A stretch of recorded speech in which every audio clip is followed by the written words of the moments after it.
बीच UP सरकार में मंत्री सिद्धार्थनाथ सिंह ने पार्टी छोड़ने वाले नेताओं पर बड़ा हमला बोला। उन्होंने दावा किया कि पार्टी छोड़ने वालों को बड़ा नुकसान उठाना पड़ेगा और वो जहां से भी लड़ेंगे चुनाव हार जाएंगे। कल्याण सिंह जी से बड़ा ओबीसी उत्तर प्रदेश में कोई नहीं रहा है और ना रहेगा। लेकिन ये भी सच है कि वो जब उन्होंने मुलायम सिंह या समाजवादी पार्टी के साथ हाथ मिलाया था तो उनके पास भी अच्छे रिजल्ट नहीं आए थे। सबसे बड़ा देश का ओबीसी जो है वो नरेंद्र मोदी जी है, देश के प्रधानमंत्री जी है, और उन्होंने अपने जो तार हैं सब ओबीसी और दलित समाज के साथ जोड़े हैं, किसानों और युवाओं के साथ, महिलाओं के साथ जोड़े। वहीं महान दल के अध्यक्ष केशव देव मौर्य ने बीजेपी छोड़ रहे बड़े नेताओं को मौसम वैज्ञानिक कहा और कहा कि इन्हें पता होता है कि किसकी सरकार बनने वाली है, ये लोग मंत्री बने बिना नहीं रह सकते हैं। चुनाव के आसपास ये बड़े नेता दूसरे दलों के ये मौसम विज्ञानी की तरह होते हैं और इन्हें पता होता किसकी सरकार बनने वाली होती है। ये मंत्री बिना बने रह नहीं सकते, तो ये दल बदल इसलिए करते हैं कि अब उन्हें पता है कि गांव में बड़ा विरोध है, जनता डंडे लेके बैठी है, तो लोग उससे उबे हैं, भारतीय जनता पार्टी से नाराज हैं। वहीं केंद्रीय मंत्री कौशल किशोर का कहना है कि कुछ लोगों के बीजेपी छोड़ने से फर्क नहीं पड़ता है, सर्वे इनके खिलाफ था, इनके टिकट कटने की संभावना थी। कोई फर्क नहीं पड़ता, ये वही लोग रिजाइन कर रहे हैं जिन लोगों के खिलाफ जहां से विधायक थे वहां की जनता ने इनके खिलाफ थी और इन विधायकों के खिलाफ ही एंटी इनकम्बेंसिंग था कि वोट थी और इसलिए वो जानते थे कि नहीं जीतेंगे। और ये जो है जो एक सर्वे होता उस सर्वे में भी इनके खिलाफ आया और इनको भी पता चल गया कि हम चुनाव नहीं जीतेंगे, इसलिए बीजेपी को छोड़ करके ये गए हैं क्योंकि इनके टिकट भी कटने की संभावना थी। यूपी के डिप्टी सीएम केशव प्रसाद मौर्य ने विपक्ष पर बड़ा हमला बोला है। उन्होंने ट्वीट करके लिखा है, गरीबों के कच्चे घर से पक्के घर में रहने, मुफ्त गैस कनेक्शन, शौचालय, राशन और बिजली आदि से खुश नहीं होते विपक्षी गण। उन्हें तो अवसरवादी, गुंडे, अपराधी, भ्रष्टाचारी, अत्याचारी और स्वयं के लिए गरीबों, पिछड़ों, दलितों, जरूरतमंदों के नाम से योजना बनाकर लूटने में विकास दिखाई देता है। यूपी बीजेपी के अध्यक्ष स्वतंत्र देव सिंह ने ट्वीट किया और समाजवादी पार्टी की पहली लिस्ट पर निशाना साधा। उन्होंने लिखा, समाजवादी पार्टी ने अपने उम्मीदवारों की पहली ही सूची से साबित कर दिया है कि ये नई नहीं है, ये वही एसपी है, ये वही एसपी है दंगा राज वाली, वही एसपी है भ्रष्टाचार वाली, वही एसपी है तुष्टीकरण वाली, वही एसपी है पलायन को शह देने वाली, वही एसपी है माफियाओं के संरक्षण वाली, यही है बबुआ का समाजवाद। समाजवादी पार्टी की पहली लिस्ट में नाहिद हसन का भी नाम है। नाहिद हसन को कैराना से उम्मीदवार बनाया गया है। वो पार्टी के पूर्व विधायक है, लेकिन जैसे ही समाजवादी पार्टी ने नाहिद हसन को उम्मीदवार बनाया, बीजेपी ने उनके नाम पर सवाल खड़े कर दिए। बीजेपी नेता अमित मालवीय ने एक वीडियो ट्वीट किया और आरोप लगाया कि नाहिद हसन ने ही कैराना में बीजेपी के लोगों से सामान नहीं लेने की अपील की थी।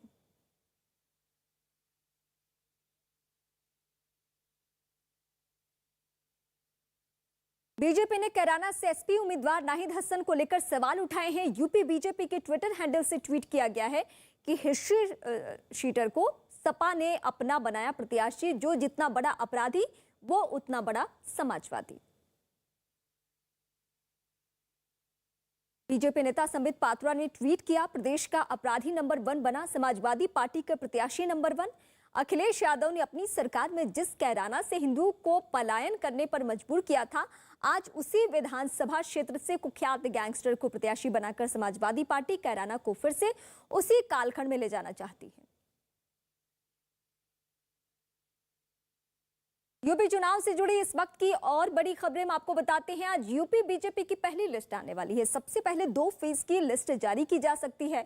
अब सबकी निगाहें इस बात पर टिकी हुई है कि आखिर वो कौन चेहरा है जो बीजेपी के लिए जिताऊ होगा और वो कौन चेहरा है जिससे बीजेपी खुद किनारा करना चाहती है, यानी बीजेपी उसका पत्ता काटना चाहती है। न्यूज 18 के पास एक्सक्लूसिव ये जानकारी है, जो कि हम सुबह से आपको ये लिस्ट बता रहे हैं कि आखिर ये संभावित लिस्ट में नाम किसका किसका है। अब चलिए एक बार फिर से सिलसिलेवार तरीके से हम आपको आपको बताते हैं कि वो कौन कौन से नाम है। सूत्रों के हवाले से ये तमाम खबरें हैं और ये लिस्ट हम बताते हैं आपको। अहमदापुर से राम प्रताप सिंह चौहान का टिकट कट सकता है, उनकी जगह पर धर्मपाल सिंह हैं जिन्हें मौका मिलेगा। फतेहाबाद से जितेंद्र वर्मा है जिनका टिकट कटेगा और उनकी जगह छोटेलाल वर्मा को टिकट मिलेगा। फतेहपुर सीकरी से उदयभान सिंह को टिकट कटने की खबर है, उनकी जगह चौधरी बाबूलाल को टिकट मिलने की खबर है जो पूर्व सांसद रहे हैं। हालांकि इस बीच एक और खबर हम आपको अपडेट कर दें, मथुरा के गोवर्धन से कारिंदा सिंह का टिकट कट सकता है, उनकी जगह ठाकुर मेघ श्याम को दिया जा सकता है। अलीगढ़ के बरौली से चौधरी दलवीर का टिकट कट सकता है, सूत्रों की माने तो ठाकुर जयवीर सिंह को टिकट मिल सकता है। हापुड़ के गढ़ मुक्तेश्वर से कमल मलिक का टिकट कट सकता है, उनकी जगह हरेंद्र चौधरी को यह मौका मिलेगा। सूत्रों की माने तो अमरोहा के नौगांव सदात से संगीता चौहान का टिकट कटेगा, उनकी जगह देवेंद्र नागपाल को मौका मिलेगा। मेरठ कैंट से सत्य प्रकाश अग्रवाल का टिकट कट सकता है, उनकी जगह अमित अग्रवाल को मौका मिलेगा। बिलसी से हरीश शाक्या को टिकट मिल सकता है। आगरा से खेदागढ़ के महेश गोयल का टिकट कट सकता है, उनके बदले भगवान सिंह कुशवाहा को टिकट दिए जाने की खबर है।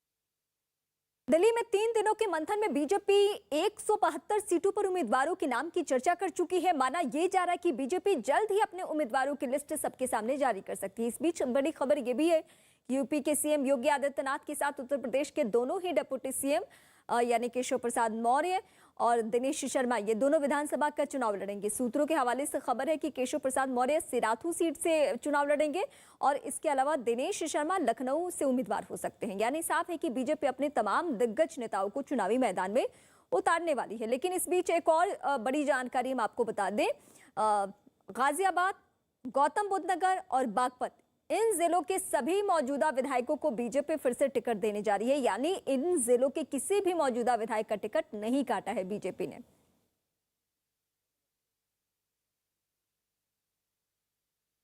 उत्तर प्रदेश के कैबिनेट मंत्री सिद्धार्थनाथ सिंह का कहना है कि अगर मुख्यमंत्री योगी अयोध्या से चुनाव लड़ेंगे तो प्रदेश में इसका अच्छा मैसेज आएगा। साथ ही विरोधियों पर तंज किया कि वो अयोध्या दर्शन करने नहीं जाते।